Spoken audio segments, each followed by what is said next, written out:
So today last class we have seen on basics of FLA, right? So we have seen what is a string, what is a language, what is an alphabet, what is a symbol, what is clean closure, and what is a positive closure. All these things we have seen in the previous class. So if you want to see that video, you can go and see in our channel.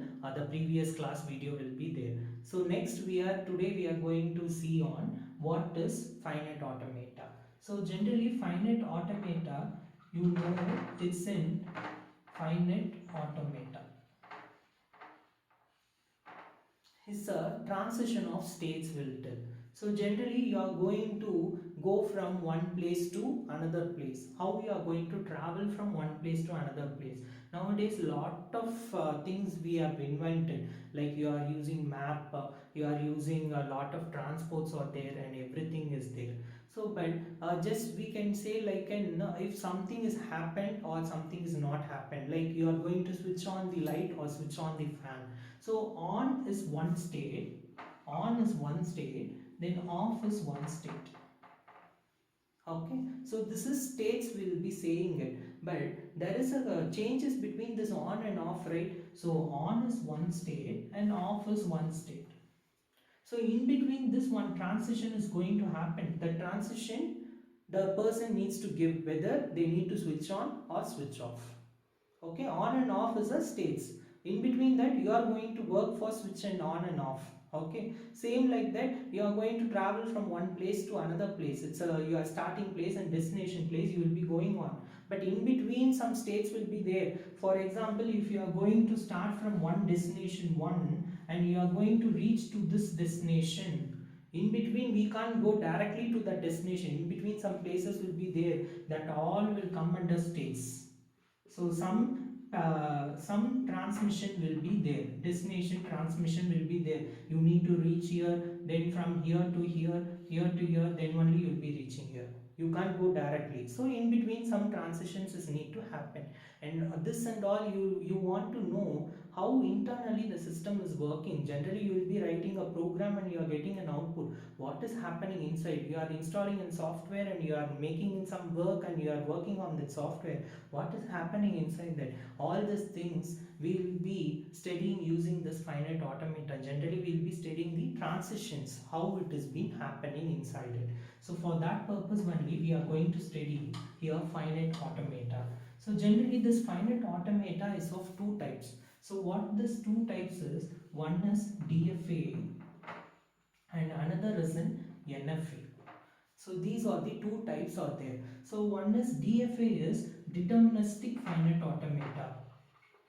Deterministic finite automata. This is non-deterministic finite automata.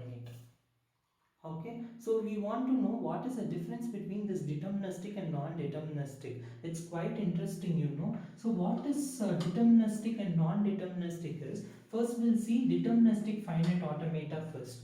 So deterministic is DFA. Deterministic is DFA. So what here, first we'll basic definition. How you will be writing a definition is, I'm going to represent this DFA as M. Then I'll be equating into first symbol I'll be using as Q. Q comma summation, okay, comma delta transition. This is delta transition. Then we will be having an initial state Q naught. Then we will be having a final state F. So this is a basic definition of DFA. So I'll be explaining what is Q here. Q is the states. States is said to be as a Q. Now I have explained, right, on, off, that and all is a state. So the states is said to be as in Q. Now the states will be the finite states. It won't be an infinite state, because you are starting and you need to reach some destination. It will be a finite, it is not an infinite. Then summation. Summation is in what all the inputs you are going to give. Like example we have seen in an alphabet. So alphabet, what you are representing, epsilon equal to a comma b. So this will be the input. A comma b will be the input. So this is a finite input.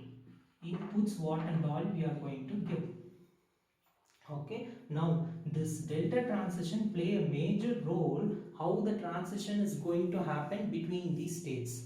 Okay, now delta transition, what will be the performance, what is happening inside the delta transition is, delta transition will give the performance of q into summation. So one state will be there, that state will be interacting with one input. One state is there, that state is going to interact with one input. Now after interacting with that input, what it will do, it will move to the next state. Okay, now I'm just, now the switch is on, your light is on now. Now the input what I'm going to give, whether if suppose I need to switch off the light, now I'm going to give an input of switch off. This is switch off as an input. Now it will move to the next state called an off. Now your switch is off. So that's what here the delta transition will happen. Now q is a state. This q is multiplied with some input, switch off. Now it will, the output will be, it will be moving to the next state. The other state it will move. So that is said to be as a delta transition here. Now Q naught. Q naught is what is an initially from where you are starting, from which state you are starting. That initial state is said to be as in Q naught here. Then F is a final state where you are going to end it. So at last where you are ending your transition, that is said to be as in final state. Okay, so this is the definition of DFA. Now we'll see one example of DFA now.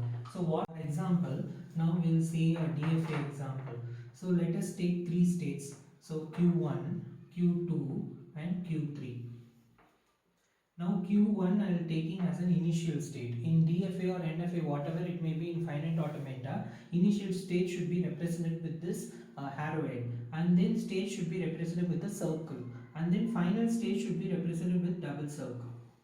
Okay, so now if Q1 is having a transition with Q2 and Q2 is having a transition with Q3 and Q1 is also having a transition with Q3. Now for example, we'll take, if suppose the input of the transition table will be A comma B, and I'm having Q1 will have a transition with A and Q2 as B.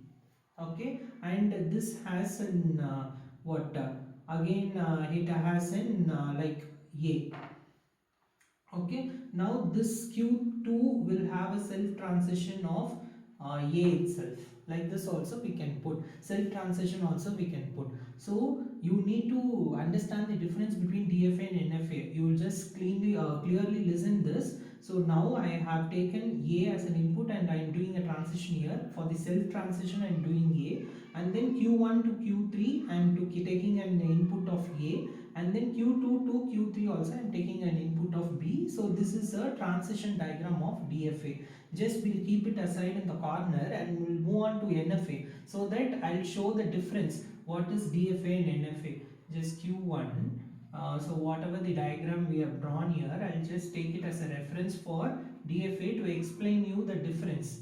Now we'll see the NFA. So NFA, what we'll do in NFA is, so as we have seen, like all the definitions in DFA we have seen, right? Same like that here also we are going to have. So what is the difference, we'll see. Same M definition, and Q will have, epsilon will have, delta transition will have, initial state will have, final state will have. So all the things are same. Q is states here, final state, and this also it's an input. So this delta transition alone will be differing. This Q naught is an initial state, this F is a final state. Okay, now this delta transition alone, what will happen is, there we have seen like if any state is there, one input we are giving and again output will be again one Q will be there, I have said. So it will move on to the next transition, I have said. But in NFA what will happen is, same, it will take one state and one input it will take, it has a chance of moving to the 2 or 3 states, like 2 states also it can move. So we can put 2 power of Q.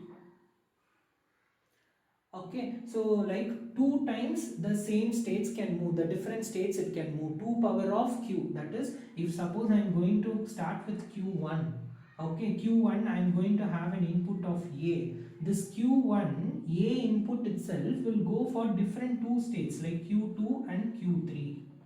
That's why I mentioned as 2 power of q here. So the same input it will move for different states. Okay, so that's what it is said to be as an NFA here. Okay, so here that is the difference we will be showing. So like an example, what we can show. So for NFA, so here same Q1, Q2, and then here Q3. Okay, so now Q1 will go with A and this also A. So here the arrowhead we can change. So here from Q3 to Q1 it is A. Okay, so now DFA will won't go a same input, it won't go for the different states. So here but we'll have Q1 itself. Q1, if A is an input, then it will move to the both the states like Q2 comma Q3. It will move to the both states. So that is a difference. Here the Q1 same, here Q1 is a state and A is a input. It will move to Q2 alone. Okay, Q1 to Q2 alone it is moving. This arrowhead is this side we have given. Okay, so now but here the arrowhead is given with this side. Are you clear? So this will be the difference between this NFA and DFA. Other than that, it's an initial state you will be giving with an arrowhead, final state you will be giving with this double circle, all that things, everything is similar. Only thing is non-deterministic finite automata from a single state with the same input, it can move to the two different states or three different states also it can move, whereas in DFA with a single input it can move with only one state. So that is the difference. Okay, so next class we will see in depth on what is NFA, what is DFA, how we can convert NFA to DFA, and what are all the problems, like how we can bring out this DFA or NFA from the language. All these things we'll see in detail in the next class. Thank you.